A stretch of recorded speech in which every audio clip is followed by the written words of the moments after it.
मिलवै सर्वाधार मंगलमय मंगल करन बिनवो बारंबार। धन्य धन्य सद्गुरु सुखदा महिमा कही न जाय।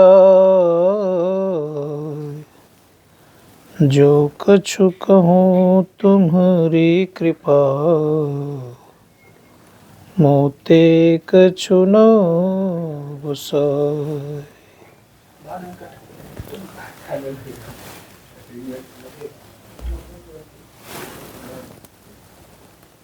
विश्व ब्रह्मांड के नायक सर्वक्षण स्मरणीय सदगुरुद्वय के पावन श्री चरणों में कोटि सा नमन। परम सम्मान्य परमादरणीय परमानंद बाबू, समस्त विद्वत जन, संवेद समादरणीय सज्जन विनादरणीय माताओं तथा भक्तिमती बहनों,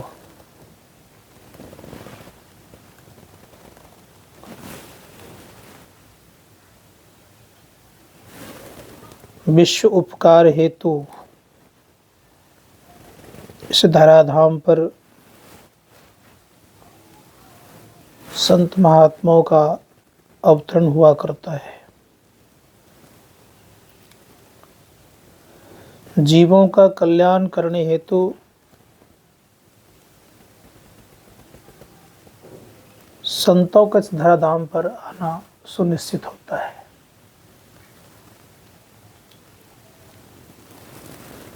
संत के मार्ग को अपवर्ग का मार्ग कहा गया, मोक्ष का मार्ग कहा गया है। संसार का मार्ग भवसागर के लिए है, कामी पुरुषों का मार्ग भवसागर के लिए है।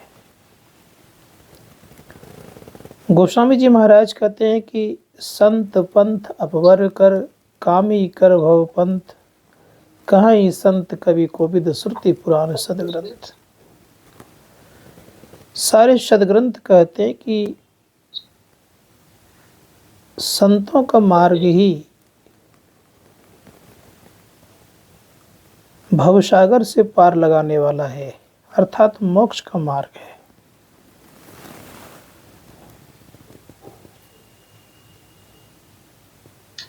मोक्ष का मार्ग कोई साधारण मार्ग नहीं होता है।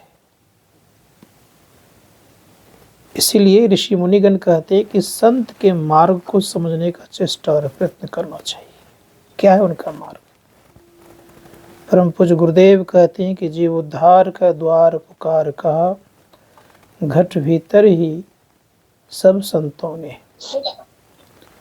जीवों का उद्धार का जो मार्ग है, वो मार्ग कहाँ है? तो कहा घट के भीतर है। घट कहते हैं शरीर को, शरीर के भीतर है। शरीर के दो भाग हैं, एक भाग को पिंड कहा गया, दूसरे भाग को ब्रह्मांड कहा गया। पिंड वाले भाग में जो मन रहता है उसे हम पिंडी मन कहते हैं, और ब्रह्मांडी वाले भाग में जब मन होता है तो उसे हम ब्रह्मांडी मन कहते हैं। तो ब्रह्मांड के तरफ ये मन कब चलता है? जब ये पिंड में मन रहता है तो बाह्य जगत में बहुत जगह जगह ये कार्य करते रहता है। 10 इंद्रियों का मालिक बना रहता है।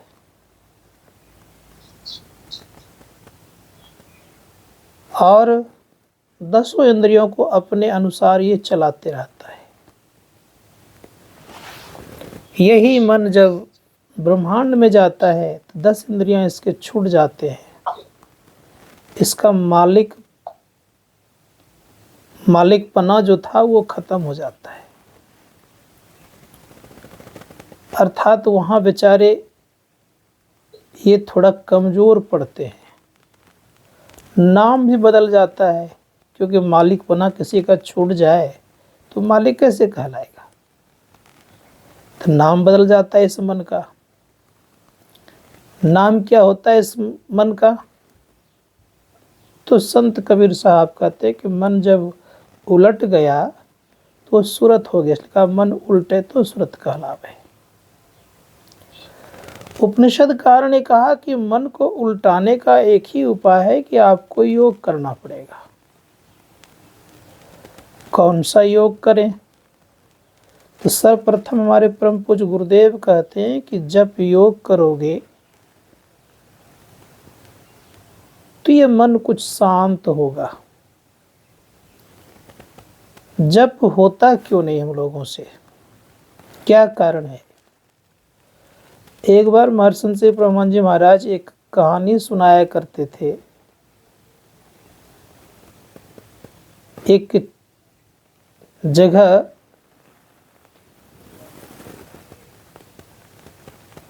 चींटी दोनों अपने अपने घर में रहती थी। एक चींटी पहाड़ पर रहती थी और एक चींटी दूसरे पहाड़ पर रहती थी। एक चींटी जो रहती थी वह चींटी नमक के पहाड़ पर रहती थी, दूसरी चींटी मिश्री के ढेर पर रहती थी। तो मिश्री के ढेर पर जो चींटी रहती थी वो खा पी करके मोटी ताजी बन गई थी। नमक के पहाड़ पर जो चींटी रहती थी वो सूख पक के लकड़ी हो गई थी। तो संजोग ये हुआ कि मिश्री वाली जो चींटी थी वो गई नमक वाली चींटी से मिलने के लिए। बातचीत चली, कहा बहन इतनी दुबली पतली कैसी हो गई हो? कैसे हो गई हो? देखने में ठीक लगती नहीं हो। एक काम करो, कुछ दिन चलो घूमने फिरने के लिए मेरे यहाँ। वहां रहना, देखो मैं खा पी कितना मोटी हो गई हूं, तुम भी मोटा जाएगी। चींटी बेचारी ने बात मान ली। बात मान करके जाने जब लग गई तो उन्होंने क्या किया, एक नमक का ढेला मुंह में रख ली।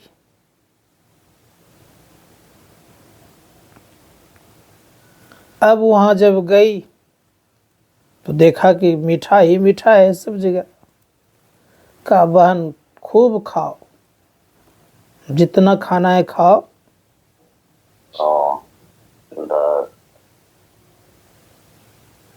खाना प्रारंभ किया और खाना जब प्रारंभ किया तो स्थिति यह बनी, कहती बहन तुम्हारा भी तो यहाँ नमक के तरह ही लगता है। तुमने बोली कि मीठा है, हमारे यहाँ बहुत ज़्यादा मीठा जगह में रहती हूँ, यहाँ भी तो नमक ही लग रहा है, नमकीन ही महसूस हो रहा है मुझे। तब मिश्री वाली जो बहन थी उसने कहा कि बहन कुल्ला करो, मुंह का ढेला बाहर फेंको, कुल्ला कर लो तब खाओ, देखो मीठा लगता है कि नहीं लगता है। तो मुंह का ढेला बाहर फेंका, कुल्ला किया गया, तब जब खाया तो मीठा लगा।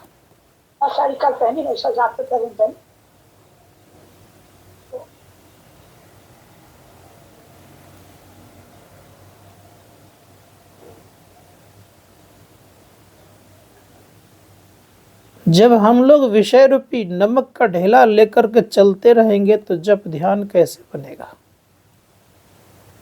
विषय रूपी नमक का ढेला फेंके, सत्संग रूपी पानी से हम रोज नित्य दिन कुल्ला आचमन करें, तब जब अंदर में रस मिलेगा तब मीठा लगेगा। इसीलिए कहा कि पहले जप करें हम। जप एक प्रकार का तप है। गुरुदेव कहते हैं, गुरु जाप जपन सांचो तप, सकल कार्य सारणम। का घुसुंडी जी कहते हैं गरुड़ जी से कि मैं जप यज्ञ कहाँ करता हूं मालूम है? उन्होंने कहा, जप यज्ञ पाकड़ी तर करही। कहा मैं जप यज्ञ पाकड़ वृक्ष के नजदीक करता हूं। और क्या कहा? का आम छाह कर मानस पूजा, तजी हरि भजन काज नहीं दूजा। का घुसुंडी जी कहते कि मैं आम वृक्ष के नजदीक मानस ध्यान करता हूं। संत कहते हैं कि जो मानस ध्यान करते तो कहाँ का? आम वृक्ष के नजदीक। तो आम वृक्ष क्या है? का सदगुरु रूपी आशा लिए हुए मन में जो रहता है कि अब दर्शन होगा, अब दर्शन होगा, ये जो आस लगाए हुए हैं यही आम वृक्ष है। और आम वृक्ष के पास जो बैठते हैं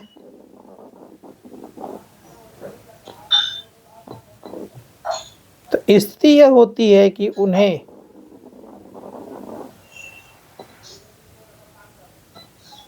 मानस ध्यान बनता है। अर्थात सदगुरु पे आशा लेकर के जो रहते हैं अवश्य मानस ध्यान बनता है उनका। मन बराबर बसा के रखे कि मुझे मानस ध्यान करना है। जो कोई इस तरह से करते रहेंगे अवश्य ही उनका कल्याण होगा। संतों ने कहा कि मानस ध्यान के लिए ये अति आवश्यक है कि हम गुरु की आशा लगा करके मन में बैठे कि मुझे कुछ न कुछ प्राप्त करना है। इस तरह जो करेंगे एक न एक दिन अवश्य बढ़ेंगे। मानस ध्यान क्या है? तो परम संत तुलसी साहब कहते कि मानस ध्यान एक प्रकार का नाव है। दर्शन उनके उर्माही करे बड़ भागी, तिनके तरने की नाव किनारे लागी। जो व्यक्ति अपने अंदर में दर्शन करते हैं गुरु का तो उनके लिए एक नाव किनारे लग जाती है। परिणाम ये होता है कि वह व्यक्ति आगे बढ़ जाते हैं। तब बात आती है दृष्टियोग क्रिया करने की। दृष्टियोग क्रिया को लोग बिंदु ध्यान भी कहते हैं। संत पलटूदास जी महाराज कहते कि बिंदु ध्यान क्या है? तो उन्होंने कहा, बिंदु ध्यान सबके मन माना, तुम बैठो आत्म अस्थाना। दूसरे जगह कहा गया कि बिंदु ध्यान जो है क्या है? कहा, बिंदु में तहा नाद बोले रैन दिवस सुहावनम। बिंदु में नाद होता है। नाद कहते शब्द को। कौन सा शब्द? जिस शब्द से संसार की सृष्टि हुई है वो शब्द भी पकड़ाता है। दूसरी बात यह, शब्द तो बहुत प्रकार का है। क्या बहुत प्रकार के शब्दों से मेरा कल्याण होगा? कहा नहीं। शब्द शब्द तो बहुत प्रकार का है। वो शब्द बहु अंतरा, वो तो शब्द विदे। जिह्वा पर आवे निरखी परखी ले दे। वो शब्द जिह्वा पर नहीं आता है, वचन से परे का शब्द है। इसी धर्मशास्त्रकार कहते हैं वो शब्द विदेह है, उसको निरखना और परखना कैसे होगा? कहा मन उसको निरख नहीं सकता, न परख सकता।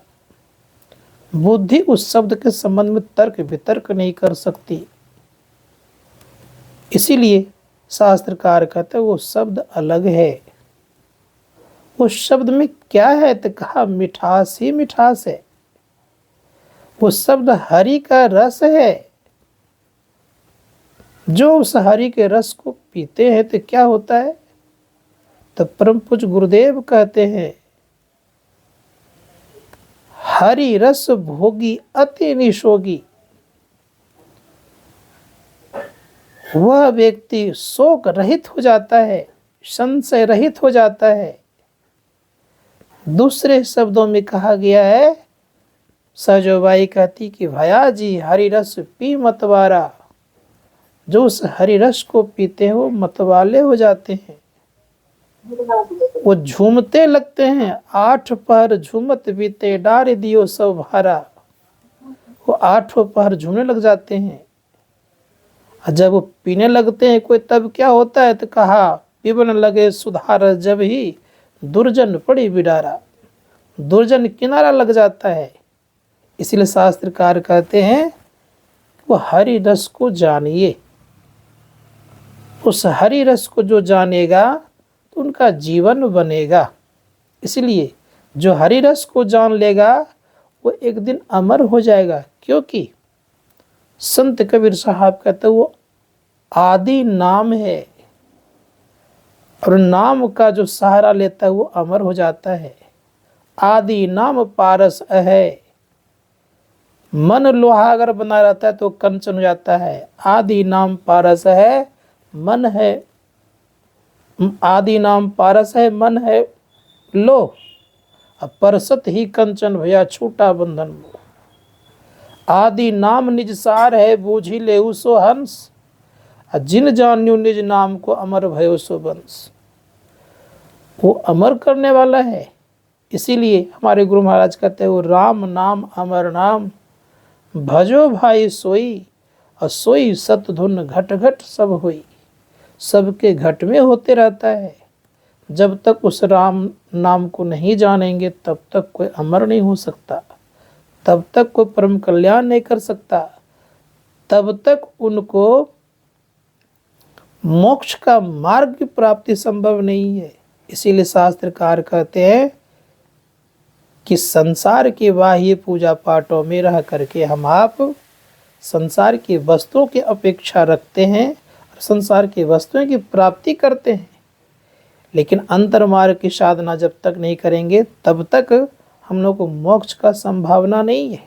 इसलिए मोक्ष प्राप्त करने के लिए ये 2 चीज़ चाहिए, बिंदु और नाद।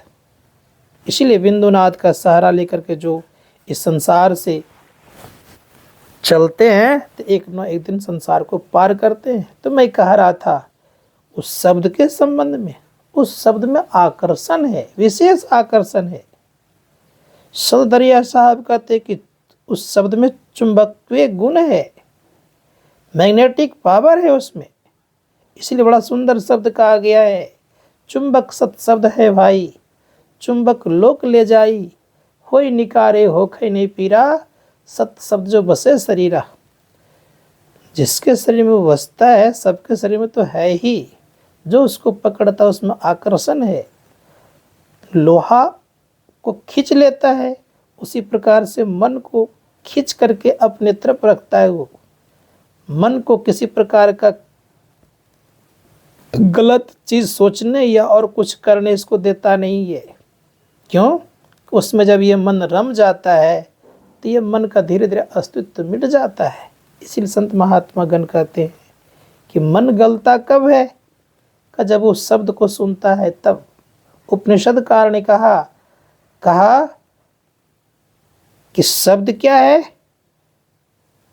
तो कहा कि मृगारूपी चित्त को बांधने के लिए नाद रूपी शब्द जाल का काम करता है। इसीलिए शास्त्रों में आया है कि उस शब्द को हम लोग जाने। जो जानेगा एक न एक दिन अवश्य ही बेड़ा पार लगाएगा। दूसरे शब्दों में कहा गया कि भवसागर को पार कराने के लिए वो शब्द क्या है, किनारे लगाने वाला शब्द क्या है, तो कहा वो एक प्रकार का नाव का काम करता है। जो उस शब्द को सुनेगा अवश्य ही एक न एक दिन भव सागर को पार करेगा। गुरु महाराज कहते उसी शब्द को पकड़ के क्या होता है, तो गुरुदेव कहते सत्य शब्द धर कर चल मिलन, आवरण सारे पार में, सारे आवरणों को पार करता है उस शब्द को पकड़ करके। तो जो उस शब्द को पकड़ेगा वही सारे आवरणों को पार करेगा। और जब तक आवरण रहता है तब तक माया मोह में पड़ा रहता है लोग, और आवरण मिटेगा तो सबको जानने लग जाता है कि कौन क्या है। सब उनके हो जाते हैं और वे सब उनमें हो जाते हैं। मतलब कि सबको प्रभु का अंश जानते हैं, परमात्मा का अंश जानते हैं। उनको दिखने लग जाता है, समझ में बात आने लग जाती है। इसलिए धर्मशास्त्रकार कहते हैं कि मनोयोगपूर्वक हम लोगों को सत्संग में ध्यान करना चाहिए। जो इस तरह से करेंगे एक न एक दिन अवश्य ही भवसागर से तर करके अपना कल्याण कर लेंगे। बोलिए प्रेम से श्री सद्गुरु महाराज की जय।